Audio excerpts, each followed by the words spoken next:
اعوذ باللہ من الشیطان الرجیم، بسم اللہ الرحمن الرحیم۔ مومنین کرام، آج بہت ہی ایک پیچیدہ اور نازک سا مسئلہ لے کر میں حاضر خدمت ہوں۔ بہت سے مومنین کے سوال آیا ہیں کہ کس طرح بیوی مرد پر حرام ہو جاتی ہے۔ تو تمام مومنین کرام سے گزارش ہے کہ وہ غور سے ان مسائل کو سنیں اور اس پہ عمل کرنے کی توفیق اللہ تعالیٰ ان کو دے۔ نمبر 1 یہ ہے کہ جب کوئی لڑکا کسی دوسرے لڑکے سے فعل حرام کرتا ہے، لڑکا یا مرد کسی لڑکے سے یا مرد سے فعل حرام کرتا ہے، یعنی لوط فعل نعوذ باللہ ادا کرتا ہے، تو مفعول میں سے جس سے فعل حرام کیا گیا ہے اس کی ماں، بہن یا بعد میں ہونے والی بچی ہمیشہ کے لیے لوطی فعل کرنے والے فعل پر حرام ہو جاتی ہے۔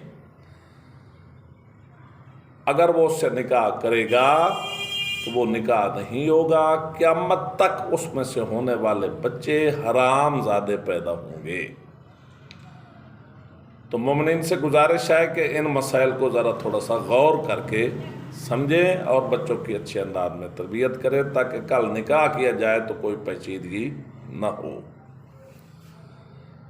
نمبر 2، جب بیوی حرام ہو جاتی ہے، کوئی بندہ حج اور عمرے پہ جاتا ہے، طواف النساء حج اور عمرہ کے واجبات میں شامل ہے، جان بوجھ کر یا بھول کر ادا نہیں کر سکتا تو اس کی بیوی اس پہ حرام ہو جاتی ہے۔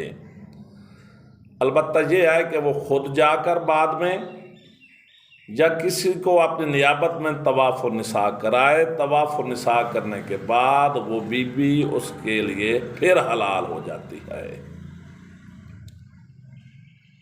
نمبر 3، مومنین نے ایک سوال کیا ہے کہ اگر کوئی لڑکا اپنی پھوپھی یا خالہ سے زنا کرتا ہے، نعوذ باللہ، تو اس پھوپھی اور خالہ میں سے ہونے والی بچی ہمیشہ کے لیے اس بندے پہ حرام ہو جاتی ہے اور وہ اس سے نکاح نہیں کر سکتا۔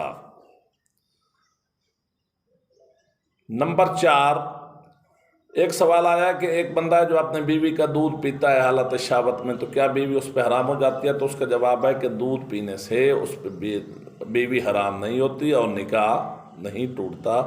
البتہ اس میں کراہت ضرور ہے، مکروہ کام ضرور ہے، فقہ جعفریہ رکھنے والے لوگوں کو اس میں سے پرہیز کرنی چاہیے۔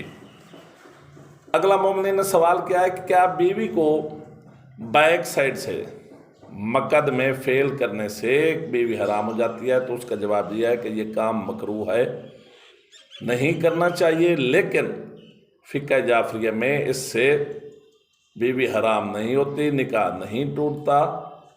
نکاح ٹوٹنے کے لیے باقاعدہ 3 طلاقیں جن کا ذکر کیا گیا ہے یا بعد میں کیا جائے گا، یا مومنین مجھ سے پوچھ سکتے ہیں، جب تک وہ طلاقیں نہیں ہوں گی بیوی اس پہ حرام نہیں ہوگی۔ تو مومنین سے اپیل ہے کہ ان تمام باتوں کو سمجھنے، اس پہ عمل کرنے کی توفیق حاصل کریں۔ مجھے، میرے بچوں، میرے والدین کو اپنی دعاؤں میں یاد رکھیں، اور مزید اس کی کوئی تشریح ہو تو آپ کامنٹ سیکشن میں جا کر ہم سے پوچھ سکتے ہیں۔ میں دین کا ادنا سا طالب علم ہونے کی وجہ سے کوشش کروں گا کہ آپ کو جوابات دے سکوں۔ والسلام، اللہم صلی علی محمد وآل محمد وعجل